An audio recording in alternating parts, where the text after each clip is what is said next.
Eu imagino que existam mais adeptos do cristianismo do que da religião egípcia assistindo o podcast, né? Então vou usar uma comparação com a Bíblia. A Bíblia diz que Caim, depois que ele matou o irmão, ele foi expulso. E aí ele ficou vagando pela terra. E o Caim teve um filho chamado Tubal-Caim. Estou falando da teoria da conspiração ou aquilo que as sociedades secretas ensinam, porque a maçonaria ensina isso. Tá. Esse Tubal-Caim, por ele ter sido amaldiçoado, o pessoal, os anjos caídos, procuraram ele. Falaram, aí, acho que tu tá no nosso time agora, né? Vamos montar um plano? Então, qual que é a ideia? Curiosamente, Tubal-Caim, e Tubal-Caim é um dos símbolos da maçonaria, e eles têm até uma imagem que são duas bolas e uma bengala, né? Porque duas bolas, Tubal, e Cain é bengala. Tubal, Cain, ok? E é lógico que isso é um símbolo fálico. Por isso que eu tô falando para vocês. Sim. Se você entende o que é o obelisco e a pirâmide, tinha pensado nisso. Você entende porque, por exemplo, o maçom ele tem um véu, um avental e o esquadro compasso fica em cima do órgão genital dele. Entendeu? É porque é a mentalidade dos antigos ritos de fertilização. Então, Tubal-Caim teria sido abordado por alguns desses anjos caídos. Eles falaram, vamos montar um plano aqui pra gente destruir o povo de Deus? Ele falou, vamos. Como é que a gente vai fazer? Eu vou te ensinar a fazer cidades, muralhas, armas, instrumentos musicais. Inclusive no livro de Enoque, que é um livro apócrifo, né, fora da Bíblia, diz que Tubal-Caim aprendeu... as mulheres aprenderam a se maquiar com os anjos caídos. O perigo, né, da maquiagem para poder seduzir os inimigos.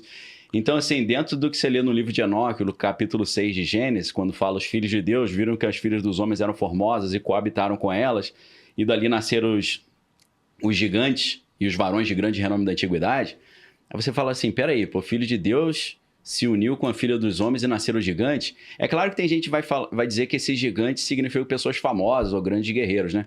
Não, mas a Bíblia fala sobre gigantes literalmente, pessoas de elevada estatura. Fala sobre não só famílias de gigantes, mas raças, várias raças gigantes. Anakin, que dá origem a Anakin Skywalker, né, no Star Wars.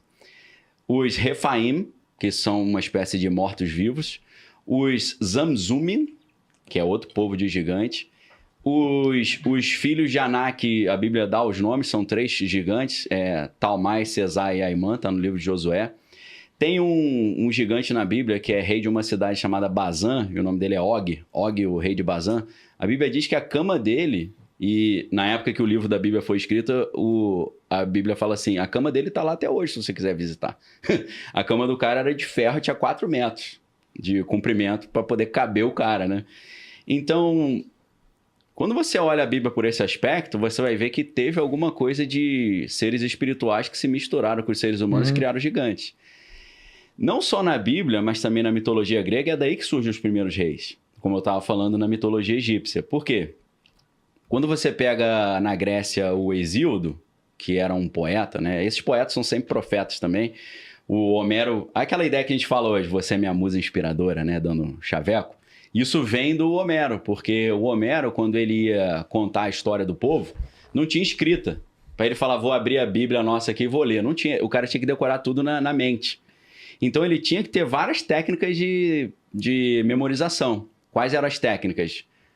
Métrica, tudo que ele falava, todo verso era na mesma métrica, ele sabia, pô, começou aqui, terminou aqui, são tantas sílabas, beleza. Rima e melodia, então ele não era contado, era cantado, porque quando ele cantava, essa palavra tem que rimar com a outra que veio antes, qual que era mesmo? Então, eles chamam de uma mnemotécnica, né? Isso está no livro chamado Mestre da Verdade na Grécia Arcaica, do Marcel Detienne, que é um filósofo e antropólogo francês. Então, o que ele fazia? Ele pedia para ele lembrar de tudo, a história do povo está na cabeça de um cara, você matou esse cara, o povo fica sem GPS, tá à deriva. Sim. Então, esse cara, na hora que o pessoal falava, ei, conta a história aí do nosso povo. Ele fala, pô, ferrou, como é que eu vou lembrar de tudo? Aí ele pedia ajuda às deusas da memória. A deusa da memória chamava Mnemosine, que é de onde vem a ideia de amnésia. Amnésia é quando eu perdi o contato com Mnemosine. As filhas de Mnemosine eram as musas. E daí vem a ideia de museu. O que é o museu? O lugar onde se guarda a memória, por causa de Mnemosine das musas. E aí que vem música, porque... a memória era cantada. Então, música e memória e as deusas da memória sempre teve tudo a ver. Então, o que ele fazia? Pô, tô ferrado, como é que eu vou contar essa história? Aí ele pedia ajuda às musas inspiradoras. Me lembre do que eu preciso falar, que tá bravo aqui, que, pô, Ilíada e Odisseia, que é o que o Homero contava, vai dar 1.300 páginas. Como é que o cara vai falar 1.300 páginas de cabeça? O que esses caras contavam? O Homero não falava muito sobre a origem dos deuses, não, nem do mundo, nem dos reis, mas o Hesíodo falava. O Hesíodo conta a cosmogonia, que é a origem do mundo, o cosmos, né? E conta a teogonia, que é a origem dos deuses. Então, nesse livro, O Mestre da Verdade na Grécia Arcaica, você vai ver como é que surge essa era da Grécia que tinha reis. Um exemplo clássico é a ilha de Creta, né? Onde você tem o rei Minos. Uhum. Ele vai explicar que todo rei da Grécia justificava o seu poder dizendo que o poeta-profeta confirmava que eu sou rei porque eu sou filho dos deuses. Então o cara era rei porque ele era descendente dos deuses, ele tinha uma genealogia. Como é que ele era descendente dos deuses? Você vê Zeus, né? Zeus era o taradinho que passava o rodo em todo mundo, né? Sim. Pegou uma mulher chamada Europa, o nome da mulher era Europa, a galera sabia de onde vem o nome do continente Europa. Pegou uma mulher chamada Europa, levou para a ilha de Creta e falou, você é minha agora. Engravidou ela, nasceu o rei Minos. Então o rei Minos falava, eu que mando nessa parada porque eu sou filho de Zeus. Entendeu? Então, essa genealogia divina justificava esse poder dos caras. E aí, o que acontece? Só para dar um spoiler, né? Já que eu sei que o Guilherme Freire já falou de filosofia aqui, mas de repente chegam uns caras que falam assim, peraí, o teu poder é baseado numa história que diz que você é descendente dos deuses e os deuses criaram o mundo. É por isso que a primeira filosofia que surge é uma filosofia que vai dizer que o mundo não foi criado pelos deuses, mas veio de elementos naturais, como a água, o fogo e por aí vai. É uma filosofia da arqué. Arqué é a origem, o princípio, né?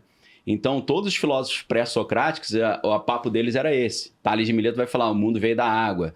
Heráclito vai falar que o mundo veio do fogo. Aí o Parmênides vai falar que o mundo veio da ideia do né? Baseado em Pitágoras vai falar que a origem de tudo são os números, não são os deuses. Então eles tentaram tirar os deuses de cena, porque se eles tirassem os deuses de cena, eles tiravam o poder do rei de cena. Se eles convencessem a sociedade que os deuses não existem e não criaram nada, e o cara não é descendente dos deuses, acaba. E foi assim que acabou. A era dos reis na Grécia, que é a era minoica, por causa do rei Minos de Creta, acaba por causa disso, porque surge a escrita. Com a escrita, os caras chegam para esse profeta e falam, não preciso de você mais não, tá tudo aqui, ó. Pode procurar a tua turma. O cara, pô, aí você me quebrou, hein? Então surge a escrita, o cara perde o crédito. Perdendo o crédito, não tem mais como o rei falar, eu sou rei, porque esse bonzão aqui diz que eu sou o rei. Porque esse cara fazia umas profecias que aconteciam. Às vezes baseado em questões espirituais, às vezes baseado em contas que ele aprendeu com os egípcios, né? Tales de Mileto chegava e falava assim, ó, eu sei a história verdadeira, não foram os deuses que criaram. Cara, quem é você? Ele falou, vou te dar um exemplo que eu sei das coisas. Ano que vem, no dia tal, vai ter um eclipse. Ah, cara, vai nada. Aí tinha um eclipse. Por quê? Pô, o maluco fez umas continhas lá que ele aprendeu no Egito, né? Então esses caras sempre demonstravam poder falando alguma coisa profética ou mostrando alguma coisa sobrenatural. Então, assim, foi assim que os reis da Grécia consolidaram o seu poder. Mas genealogia divina, eu sou descendente dos deuses, pô. E é claro que havia rituais que faziam isso. E você já deve ter ouvido falar na ideia do íncubus. Já ouviram falar isso? Ou sucubus. Tem até uma banda chamada Incubus. Como é que era isso? Em determinadas épocas do ano, relacionadas ao solstício, o equinócio e a mudança das estações, eles faziam rituais que depois na Grécia eram conhecidos como as bacanalhas, né? O bacanal vem de onde? Por causa do deus Baco, que é do vinho. Na Grécia, em Roma, eram as Saturnalias, que era a festa do deus Saturno. Eles faziam ali um bacanal, ou um seminário também. A palavra seminário vem daí, que é você jogar sêmen em todo mundo. Né? Meu Deus, nunca mais. Quando o cara fala que tá viajando, fala, amor, eu vou viajar, tem um seminário. Vou pro seminário. Ele vai jogar sêmen em todo mundo. Vai não. Entendi. Ou então você fala, essa o Bruno Perini gosta, né? Do anfitrião, né? O anfitrião também era o cara que era o deus que recebia a gente na casa dele, os caras passavam o rodo na esposa dele, né? É mesmo? Nossa, cara. Eu falar que eu sou um bom anfitrião. Eu cheguei na casa do Perini e falei isso. Você é um ótimo anfitrião. Ele sai fora, rapaz. Não tem nada, né? Então, assim, entender a origem das palavras às vezes é um bom exercício, né, de história.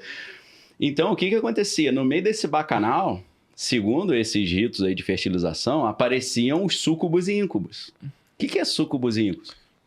Súcubo é um ser espiritual em forma feminina, que ele vai simular uma relação sexual com o cara para sugar o sêmen dele.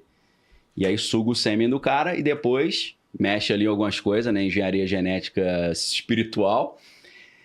E depois o íncubo faz a inseminação. Primeiro vem um ser espiritual, forma feminina e suga o esperma do cara, depois o outro insemina. É assim que os deuses se reproduziam, inseminação artificial. Caraca. Entendeu? Então, essa Tipo que é a uma ideia. sereia ali. E tá, aí beleza. Aí gerava um gigante, Aí, gerava um rei. então você tá falando que... Eu tô falando não, eles falaram, Não, tudo bem, né? na sua teoria, o Egito... Um amigo meu falou, você já fez sexo com o demônio pra você falar isso? Eu falei, por que você nunca fez, não? Aí ele riu pra caralho, eu falei, eu nunca participei de um ritual desse, né? Mas no Egito, então, tem uma teoria que, tipo assim, cara, os deuses já estavam envolvidos no processo Isso. desde o começo da civilização. Essa é a teoria mirabolante, mas é o que as sociedades secretas acreditam. Então, tipo assim, tem gente que fala deuses, tem gente que fala ET. É basicamente isso. Pode ser também, exatamente. Eu Exatamente. sempre apostei nesse negócio É. do ET, cara. Isso, é isso aí.